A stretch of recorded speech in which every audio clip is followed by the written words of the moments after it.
and welcome you all formally to this webinar, which is about business banking with fintechs for e-residents. We have some guests here from DECTA and Intergiro. And before they introduce themselves, I just want my colleague to introduce himself and let us know where you are, Raimo. Yes, hello, I'm Raimo. I'm head of partnerships at E-Residency, and currently I'm located in Lisbon with a view to the market. Wonderful. Adam from Intergiro, where are you located at the moment? Hey, Hannah. I'm currently based in Stockholm, although I'm normally located in Lisbon. So Raimo and I have switched places somewhat. Wonderful. And Norberts, how about you? Yeah, hi. My name is Norberts. I'm currently located in Riga. So I'm also at the moment currently in the UK. Normally I'm in Tallinn in Estonia. So we've got quite an international panel here. And I suppose that is quite normal for e-residency and anything to do with global payments and fintechs as well. So thanks all for joining us, and we'll hear from everyone in a few moments. So just a quick agenda set. Raimo will first of all take us through an intro about e-residency and starting a company in Estonia, and then business banking options. We'll then turn over to Adam and Norberts. So firstly, they'll give an overview of the global kind of context in banking and how fintechs provide more convenient proposition maybe than some traditional banks in business banking. And then we'll turn over to their specific products, and they'll present on their preferred client segments, eligibility criteria, and onboarding processes. And finally, as I said before, we'll go over to the Q&A. So I can already see people putting a few questions in the Q&A, so you can do that throughout. Some of it will be answered in writing, and others will be answered at the end when we have our speaking. So Raimo, I'm going to turn over to you now. Yes. So seems that you are mostly aware of e-residency, hopefully, but if not, I will go over some basic facts about e-residency and the Estonian company formation. So yeah, Estonian e-residency is a digital identity that gives you an access to Estonian e-services and gives you an opportunity to open a company in Estonia, for example. You can identify yourself online, sign all the different documentation digitally, and basically manage all your business and administrative duties totally online. But at the same time, e-residency is also a global community of like-minded people with entrepreneurial spirit. At the same time, e-residency is not a residency, physical residency. It's not a citizenship or does not give you any visa or travel permits to Estonia. So it's another travel document. It also it's not going to change your tax residency, and becoming an e-resident and opening Estonian company does not guarantee you business bank or personal bank account, just to be very clear. Next slides, please. So mostly e-residents nowadays who apply for the e-residency and will be accepted are doing it because of the wish to open Estonian company. And why to do that? Well, Estonia has a really transparent and secure business environment. As I said already, everything can be done online. It's comfortable. Estonian way of managing business and also Estonian way of communicating with the state has made as easy and transparent as possible. So you can expect rather low bureaucracy, quick information flows, and hopefully also nice usability for you as a business owner. And Estonia is quite well known of its startup scene. So becoming Estonian e-resident and opening Estonian company will give you opportunity to scale and grow your businesses, whether it's a startup, an e-commerce business, and so on. Especially if you are into the startup business, then the community is very welcoming, working tightly together, and always happy to have new brains joining us on their entrepreneurial journey. So about the process. To become an e-resident, everything starts with an application that would be done online in 30 minutes. I think you just need to prepare your documents and be sure that you know why are you applying for that. After that, the application will be processed, and if the answer is yes, and you will be accepted as an e-resident, you can pick up your card in the nearest location or the preferred location. There are 45 plus locations worldwide where you can pick up your Estonian digital ID card, and hopefully the number is growing in the future.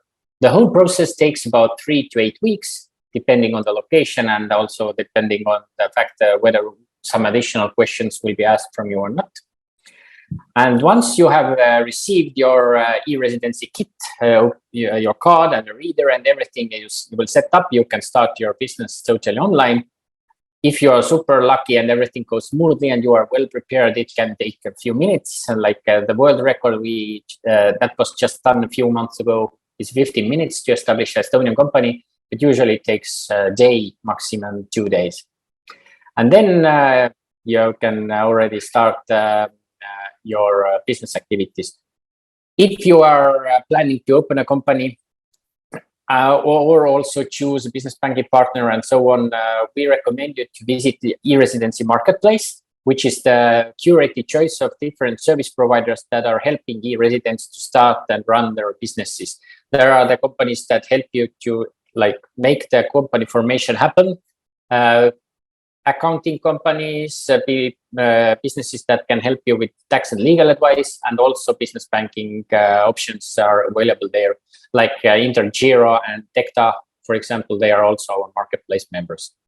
Just a few numbers. There are over 96,000 e-residents nowadays worldwide who have created more than 23,000 companies in Estonia, which is a quite big number. If you're joining from Ukraine and you are thinking of opening a business in Estonia, we have good news for you. We have still a campaign going on that we are reimbursing e-residency fees for Ukrainians who are applying for e-residency and registering a company with eligible business service providers. Then the application fee will be covered for you. You can check more about it from our website. And now we come to today's topic, which is business banking and payments. Generally, Estonian companies created by e-residents have 3 options. And one of them is especially preferred one, or the most suitable one for you would be to open an account in some of the business payment institutions or fintechs, which is regulated in the EU or EEA region. The benefits of opening a business banking account in fintech is that it can be usually done totally online, quickly, smoothly. There is a wide choice of them in our marketplace. It doesn't have to be the fintech from our marketplace, but of course, we always recommend to use any of those that are presented in the marketplace.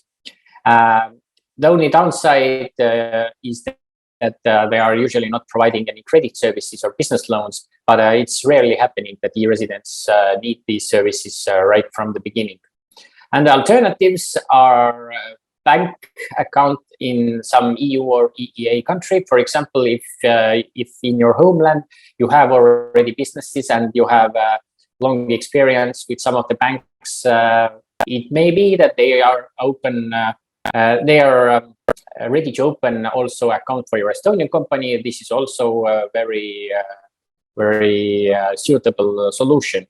And the third one is open a bank account in Estonia, which needs a physical visit to Estonia. But the main thing you need to keep in mind is that these companies need to have like a strong connection to Estonia. So there are like people working for you in Estonia, or you have most of the customers and most of the business related to Estonia. So these are the options, but most of the e-residents are are usually fine with a fintech solution.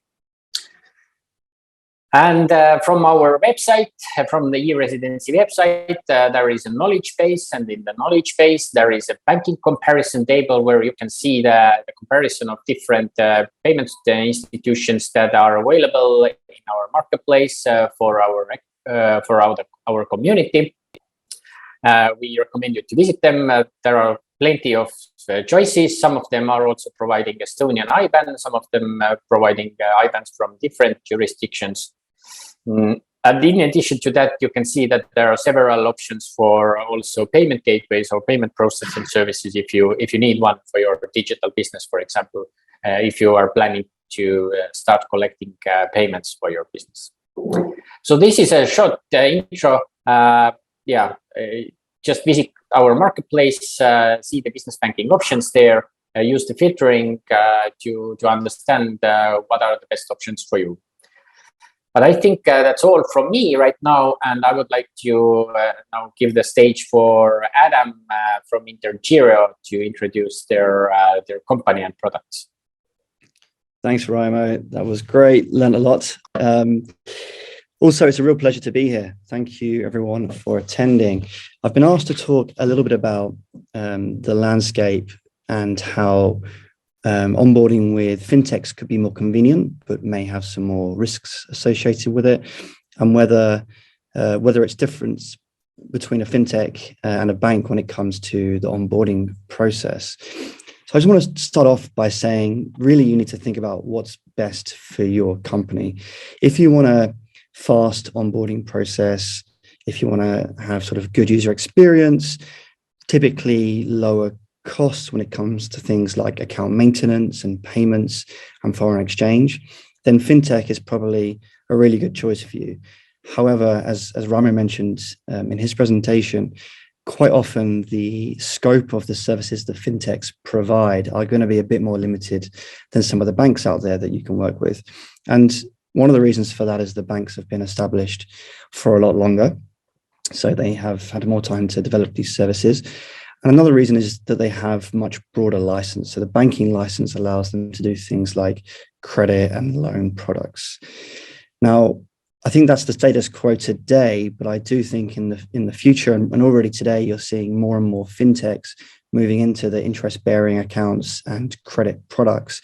Whether they're providing it themselves directly or through partners, you can still access those products through these fintechs. So I think that kind of the banks, you need to go to the bank for these products, stigma will kind of go away.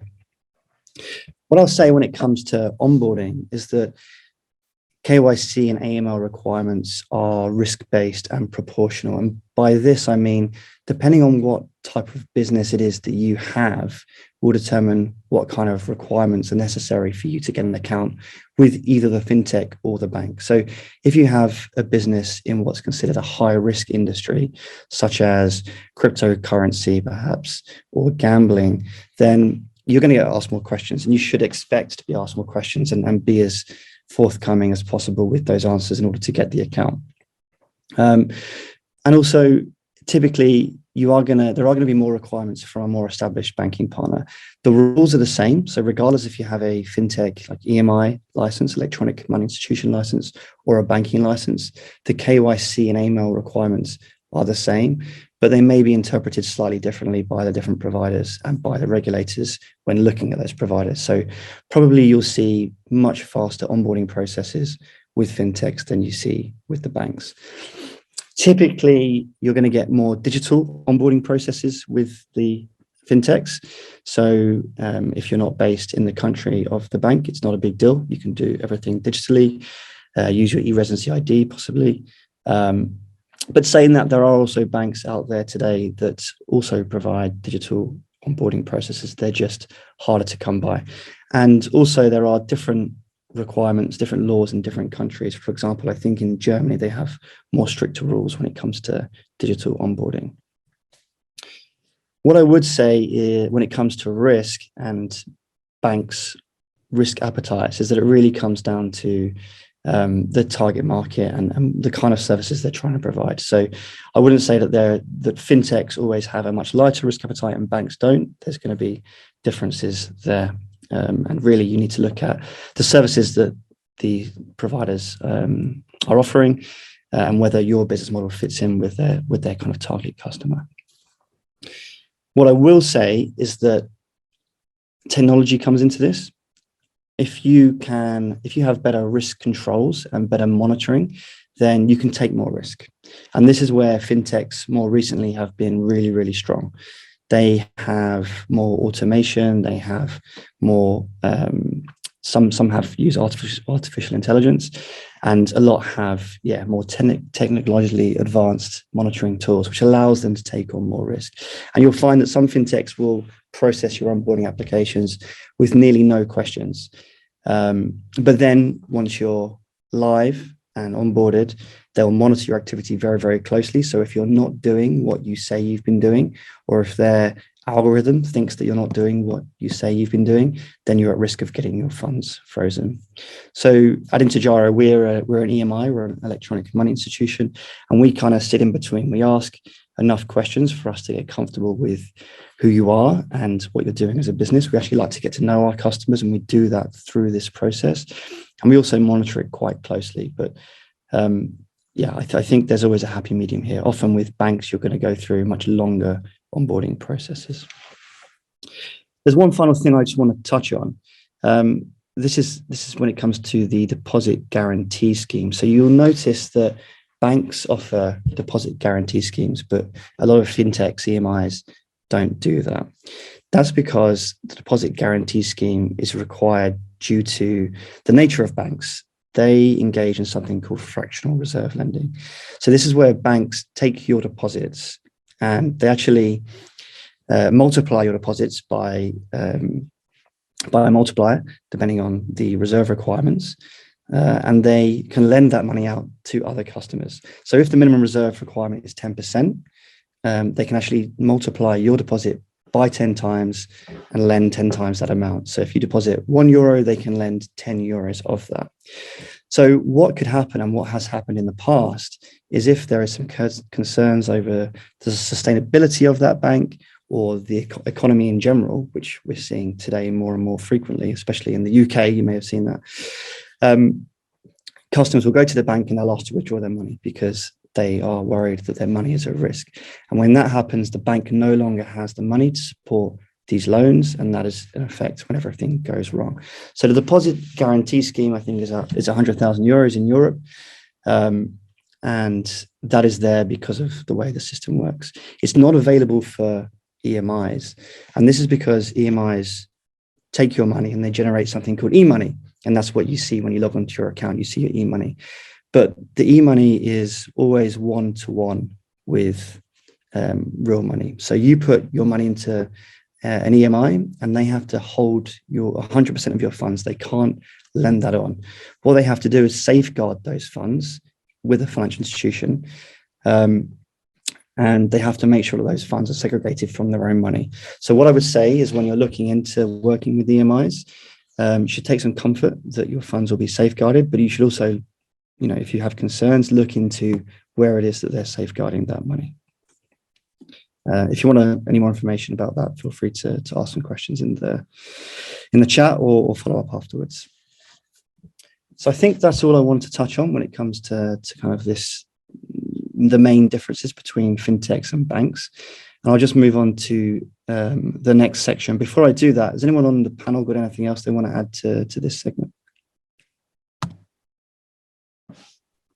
Norberts, did you want to add anything from the perspective of a payment gateway? Because maybe there's some slight differences when it comes to that side versus banks, for example. No, actually, I would not like to add anything because I think that was a good comparison, and risk assessment is very, very difficult, and it requires a lot of matrices and a lot of evaluation. So I completely agree with everything, and sometimes it is different from company to company, but it comes all down to what is each institution's probably risk appetite. So that's maybe Exactly, the risk appetite and also the services that you're asking for. So if you just want a bank account, then you'll get asked certain questions. If you want a bank account plus card acquiring, merchant services, you might get asked slightly different questions. If you want a loan product, then of course you're going to get different questions around that as well.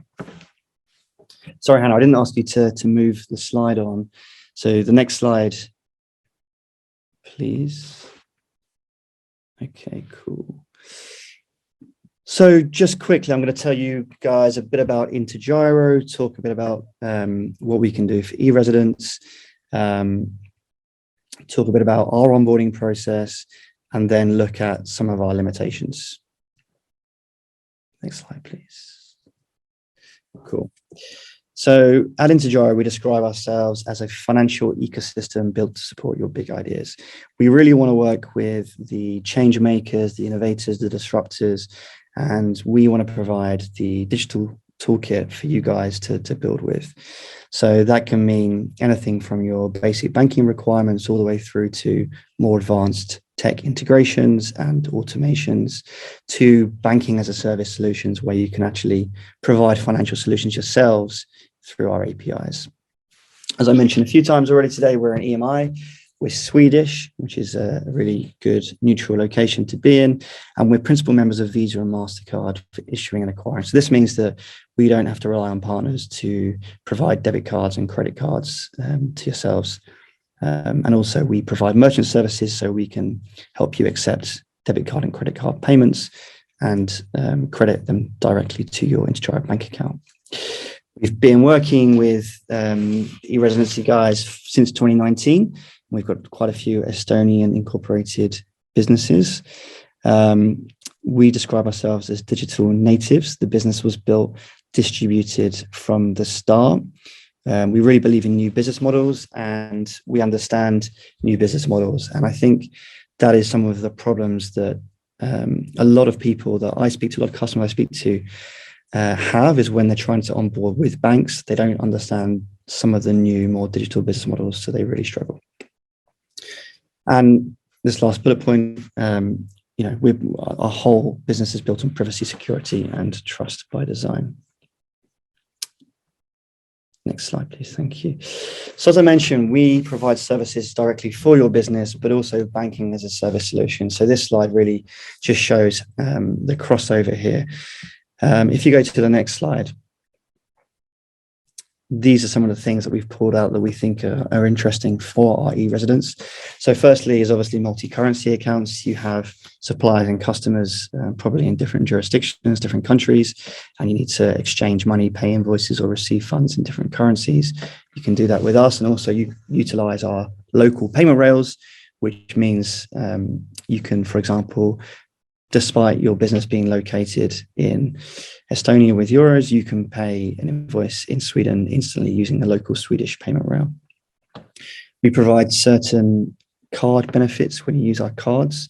This is sort of different projects. We have different offers available at different times. Instant settlements, this is with regards to your card acceptance. So when you sell products online, we can help you receive that money directly from Visa and MasterCard and settle it into your account instantly. We have a number of interesting features that help you manage your business.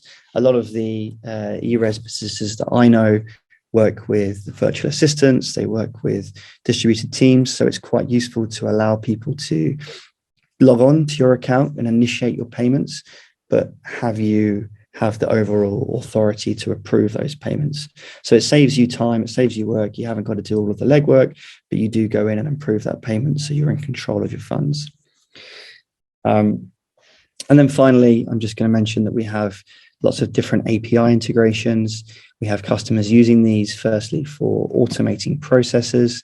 For example, you can automate payments based on whatever your business operations or certain events using webhooks. And also you can deliver financial services to your customers. So if you want to provide a loyalty scheme on a debit card, or if you want to provide bank accounts to your customers and embed payments into whatever payment flow that you have, you can do that using our API as well. So we have those three channels. We have the website, we have an app, and we have API-based access too. Next slide, please. Okay, I'm going to run through this really quickly. This is what our onboarding process looks like. So firstly, you'll be asked to provide your business details. It really helps the more information you provide here. Sometimes it's tempting to kind of write 1 or 2 words and skip through it, but then you're going to get an email with more questions. So the more prescriptive you can be around what it is your business is doing and how you do it, that will really help speed up the process. Always remember that whilst a lot of this process is automated, there's still a human involved in this process somewhere, and they're doing their job, and they like to sort of, really understand who you are and what you're doing. It really helps if you have a website. So if you can include those website details and any other additional businesses information about your business. If you don't have a website, then you're going to have to provide a bit more information, such as a business plan and some agreements. So this is really the know your customer part of the onboarding process. If we can't figure out or can't understand what it is you're doing through your website, then you're going to have to show us a bit more through these other means. Then we're going to ask you for some information around the UBO, so the owner of the business. And finally, we're going to get some ID as well, just to again check you are who you say you are. So a lot of this is digital and automated, so it's really smooth. And our onboarding team are highly regarded and well known as being provided a really excellent service. And also, if you have any questions about the products, they're there to help you as well during that onboarding process. Next slide, please.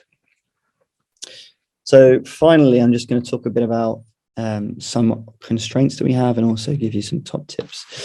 So I mentioned at the beginning of the presentation around higher risk industries, and when your business is in what's deemed as a high risk industry, it does mean that we need a bit more information. So cryptocurrency, gambling, iGaming, and certain licensed companies like foreign exchange or investment funds, if you're involved in any of these, we're going to probably come back to you. We will come back to you asking for a bit further information. And the process will be slightly longer. So you should expect that with all kind of service providers that you work with. But the positive thing is that we work closely with companies in these industries. So we do understand your business, and we are willing to support you and provide you with these services. There are a couple of industries that we don't work with, indicated down there, so dating and the cannabis industry. When it comes to some other constraints due to some recent events, some geopolitical events that a lot of people obviously on this call are aware of, we're not working with Russian business owners who are residing in Russia, and we're keeping a close eye on developments there. There's a lot more sanctions and limitations coming into place, and we will of course abide by those sanctions. But otherwise, if you're a European domiciled business, then we're looking forward to working with you. And just a final point here, just a couple of top tips. If you can get a website up and running before you start applying for these services, you're going to find it really, really helpful, and it's going to make the process much smoother. Provide a good description, as I mentioned. If you're licensed, make sure you have good policies around your license, things like anti-money laundering policies. And finally, if you have a license, then make sure you have proof of that license. Last slide. Thank you, Hannah. So finally, just to say that, we're here to help. We have this financial ecosystem. We want to work with interesting digital businesses, and we already support thousands of people across the EU. And you can see from this quote here that we do work with lots of interesting businesses, and we take all applications seriously. So feel free to get in touch, and thanks for listening. Thanks, Adam. And we'll come back to you at the end with some questions. I'm sure I can already see the Q&A tab is blowing up. So but before that, let's hear from Norberts and DECTA. Yes, thank you for introducing me.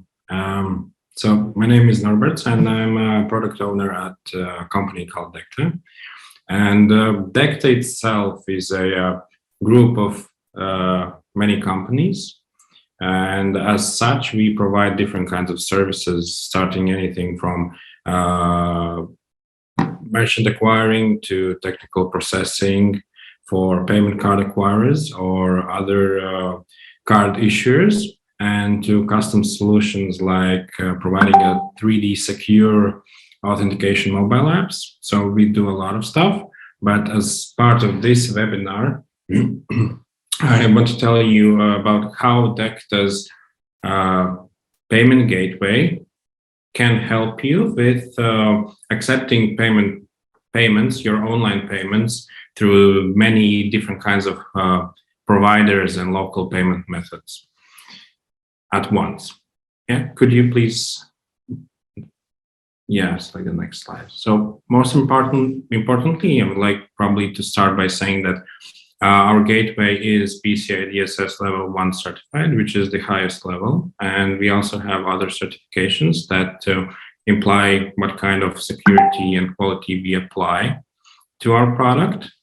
But if we look at the core purpose or core service of the payment gateway, that's probably to it is payment orchestration. So that implies that you get one single point of entry, which is the gateway or its API, to collect online payments, perform payment processing and payment authentication through one single API, but through multiple providers, multiple acquiring banks, and multiple payment methods.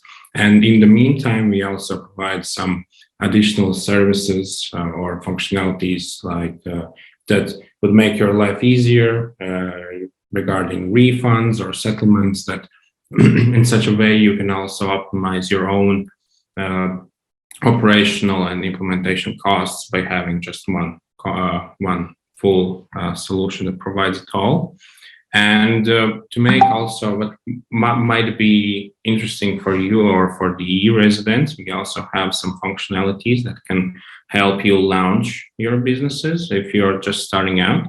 So even if you do not have a website, we can provide you functionalities like payment links or invoicing or automatic payment charging with our functionality, which is called subscriptions.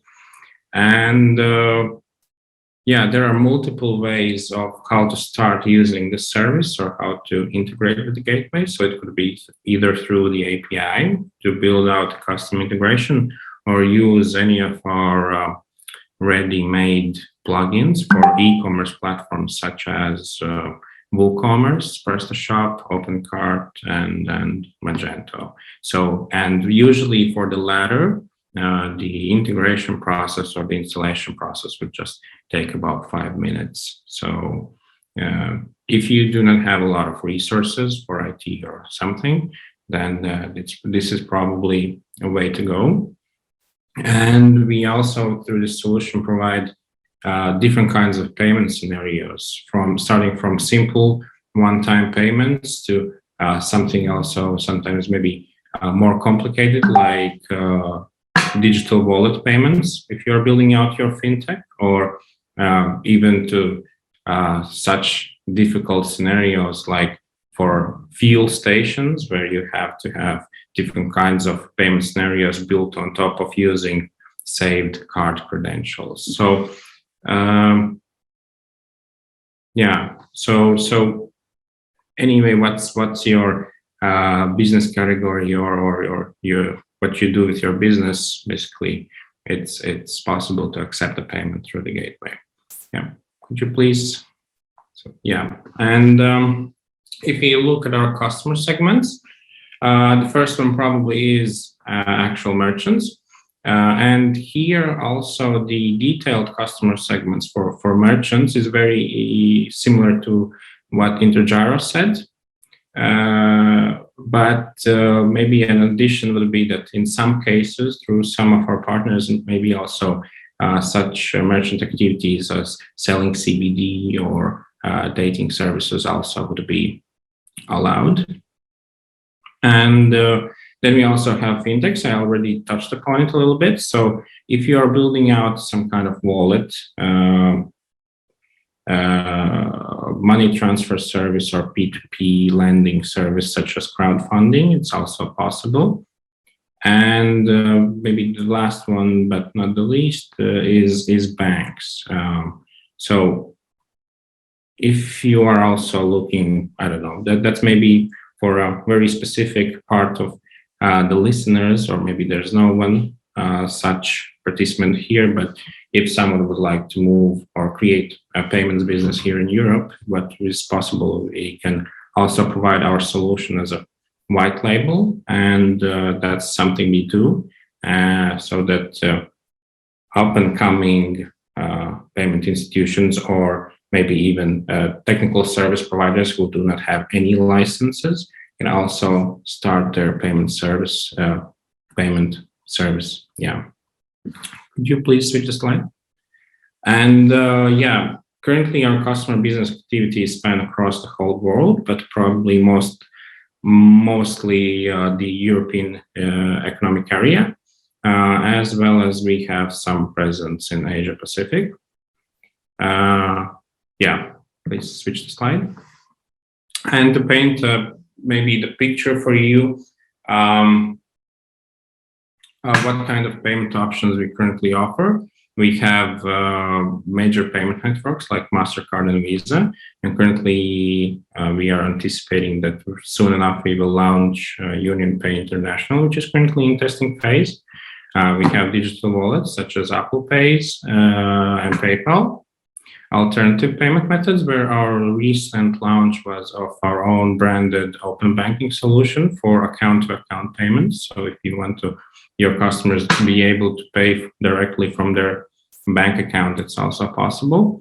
And also we have other connections to other acquirers as well. If you select a different provider, or we can help you find a provider maybe which suits more your needs, or is capable of accepting your business category if someone else cannot. And yeah, basically to be able to provide these options that are mentioned here, we, as I said, we have many different partners, and as a gateway provider, we help you onboard to any of these providers of your choice. And sometimes it can also be, for example, DECTA Zone, a company of DECTA Group, and that hold different kinds of licenses. And the process is very similar to what Intergiro also said.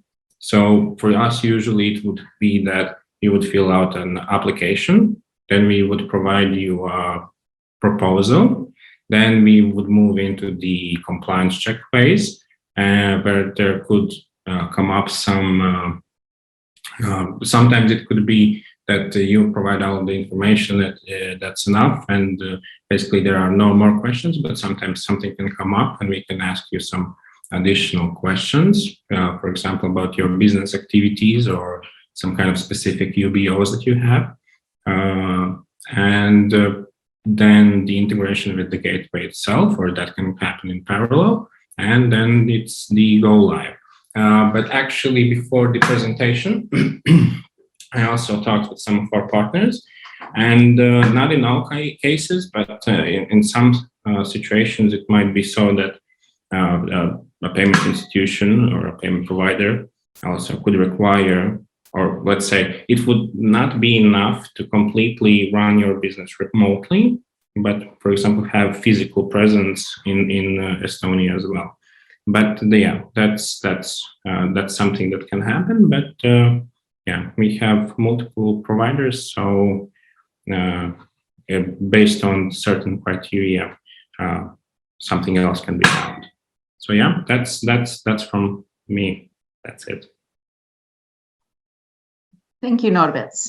So this is fantastic. We have 20 minutes left to answer some questions and give a few final bits of information to everyone. So I'm going to stop sharing these slides at the moment and have a look in the Q&A. And also, Norberts and Adam, feel free. I can already see one for Adam from Domenico. A question here from Domenico to Adam. Are my funds in Intergiro insured? Up to what amount? What entity is backing Intergiro in case it's bankrupt? Thank you.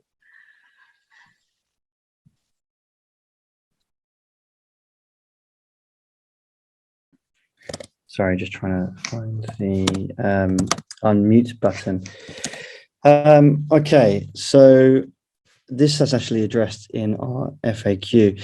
I'd say that all of your funds are segregated, so they're not insured by the deposit guarantee scheme that I was talking about earlier. So if we become insolvent, your money isn't affected and will be refunded because it's safeguarded in a separate financial institution. Thank you. Okay, so Brian, its question says, or comment and question, I don't understand why Estonian banks don't offer business accounts which can be opened remotely by e-residents. Is this a regulation thing, or is it just because they don't want to? It's to do with security. As yet, there is still not quite a secure enough way for the bank's risk appetite to authenticate people online. So that's why they still require you to make at least one visit to their bank in Estonia. We did a webinar with 2 Estonian banks in May, LHV and Co-op Bank, and the recording of that webinar with lots and lots of Q&A is on our YouTube channel. So I highly recommend, Brian, that you take a look at that video because that might answer some of your questions on this topic.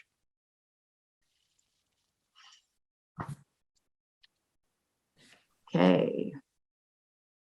Maxim is asking about e-commerce. So maybe Adam and Norberts, you can talk a little bit about the e-commerce aspect. Is this a segment of clients that you guys like to welcome? Can I really find the question? It's from Maxim. He asked it at 3:22 p.m. So it's close to the top for me in open. Yes, I see. Are there any particular fintech companies you can recommend? Well, I guess we both specialize in e-commerce, and I think you also showed the slide where you had other partners. So, yeah, I don't even know how to answer this. Yeah, Adam, did you have any comment on this? And then I'll add something after you as well. I think depends really what you're looking for when it comes to e-commerce. I thought Norbert talked a bit about all the different plugins that they offer, for example. So if you're looking at providing services, online sort of e-commerce services through those different marketplaces, etc., then DECTA would be a great place to work with. And obviously Intergiro would be a great place to open a bank account. But there are plenty of other fintech providers out there as well that work with e-commerce. I think that's probably one of the easier industries to work with these days. And Maxim, just for your benefit, we know that sometimes some of if for example, if you're a company that's using Google or Apple or some of the big e-commerce marketplaces, if you're selling on those, we know that some of them prefer that you have an IBAN that's the same as your company registration country. So if you have an Estonian company as an e-resident, you'd want to have an Estonian IBAN number. This is actually not, they shouldn't really do this because actually it doesn't matter, but we know that they do in practice. The good news is we do have a couple of new fintech providers on our marketplace, WeTrust and Airwallex, and they provide Estonian IBANs. So if that's an issue that you come into, that they might be good solutions for you. Okay.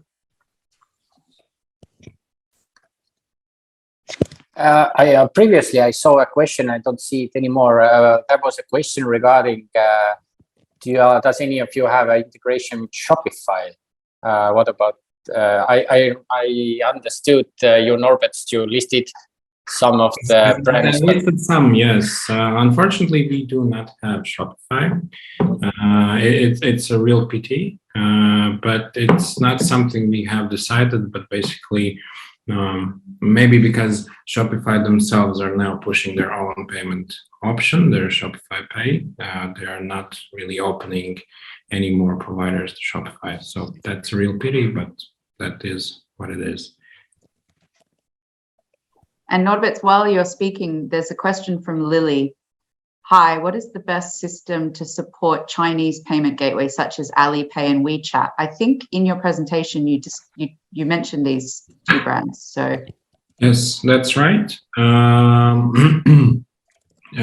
We do have a working integration with WeChat Pay and Alipay, and that is a question that could be discussed with us for the use of it.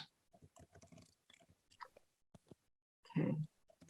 And Abdulaziz is asking at 3:32 p.m. if I did not open my company yet, am I allowed to start with the payment methods, or does he need the company first?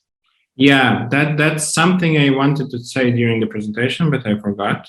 Sorry. So it is important to mention that DECTA is working only with legal entities. So first you would have to open your company.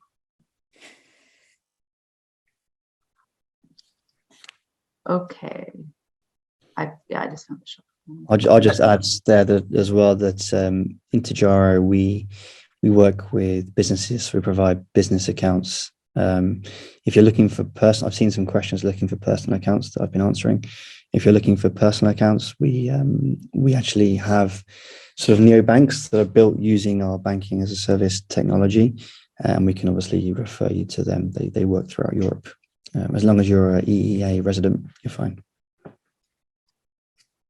And I think this is probably a question for both of you, but maybe more for Adam, because it's a Sweden-related one. Nilesh at 3:44. I have an IT services company, applied cloud computing formed through e-residency. I'm currently in Sweden and about to get a client in Sweden. Need to know what type of bank account I should open. And I know you have a range of accounts. Maybe you want to talk a bit about that as well. Yeah. Yeah, no, good question. So we offer different types of accounts, but predominantly the main difference is the multi-currency accounts. So I'd recommend opening, one of the starter or growth accounts to begin with, and then getting your IBAN, which is an SC IBAN, so it's a Swedish IBAN. And then with the multi-currency accounts, you can make and receive in different currencies as well. So Maxim is just asked a follow-up question about what is Intergiro's IBAN and correspondence bank. The IBAN is Swedish, I believe. That's right. Yeah. The IBAN is Swedish. Yeah. And it's our own BIC. So we have registered our own BIC. So we don't have a correspondent bank. Okay.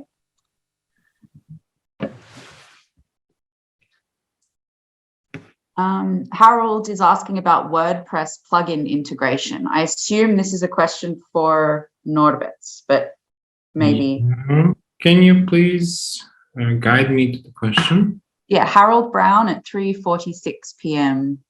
Yeah, it's these Q&As are a bit tricky sometimes. There's so many questions. Yes, so the answer would be that yes, for WordPress, we have a WooCommerce plugin, so it is possible to accept payments for that. And currently we support all of the versions of WooCommerce.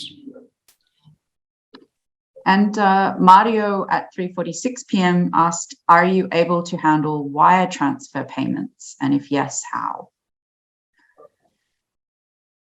I think this is probably for both.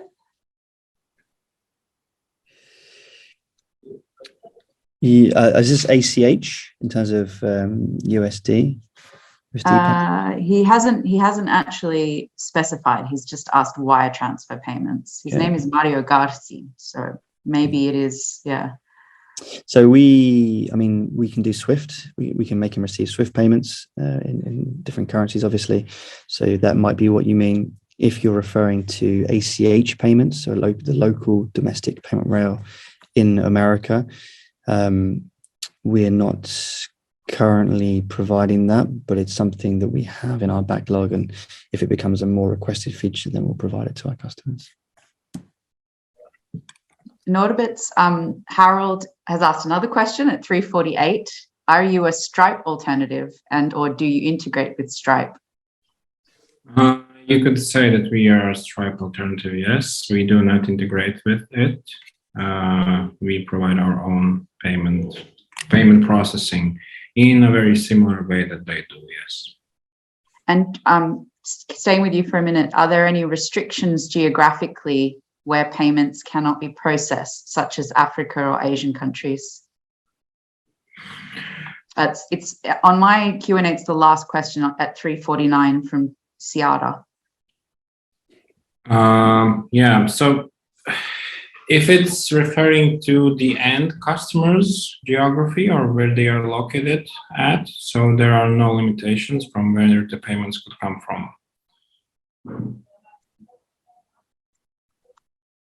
Okay. Calvis Vitolins at 3:45, Airwallex.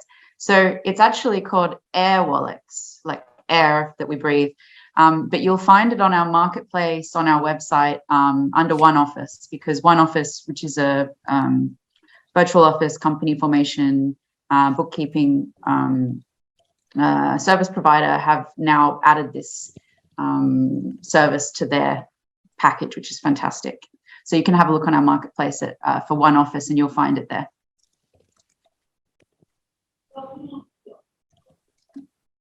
Okay. I checked also, briefly, I checked also the chat, and there are several questions regarding charity organizations and NGOs. Like, do you work with NGOs as well? Do you consider them as a regular customer, business customer?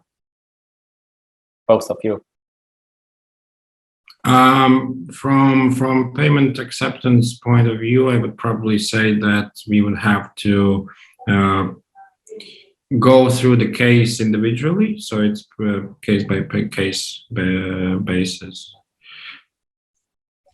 Yeah, same with us. I think everyone's aware that NGOs and charities are tricky industries because of the money laundering risk there and sort of political associations often. So really all you can say is it's case by case, and we'll consider each application as it comes in. Adam, there's a question specifically for you. Does Intergiro support national payment specialities, e.g. Swiss QR code payment slips? Ooh, interesting. I'm not completely sure that we do. We're looking to support as many different payments as possible. If it's like a Swiss QR code, I imagine that still the payment rail under the hood of the car being used is Swiss francs, which we can accept through the SWIFT network. So I need to understand a bit more about this Swiss QR code payment instrument. I'm not close to it, unfortunately, but it's possible. I think it's called Twint, isn't it? I think that's what the UBS bank called it, but yeah. Cool. Norberts, I think there's a question also for you. A company with a fintech license wanting to target users, merchants in the Middle East, could they work with DECTA, for example? They're interested in gateway issuing. This was from Hytham. I'm sorry about the pronunciation of your name, if I've got that wrong, at 3:32 p.m. Oh, I've just seen one of your colleagues has actually responded to him. So it looks like there's good news there. So let's hope.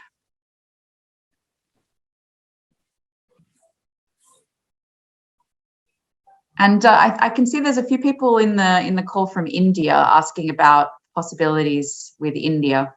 I think with Intergiro, that's not yet geography that you're serving, but maybe you can go ahead.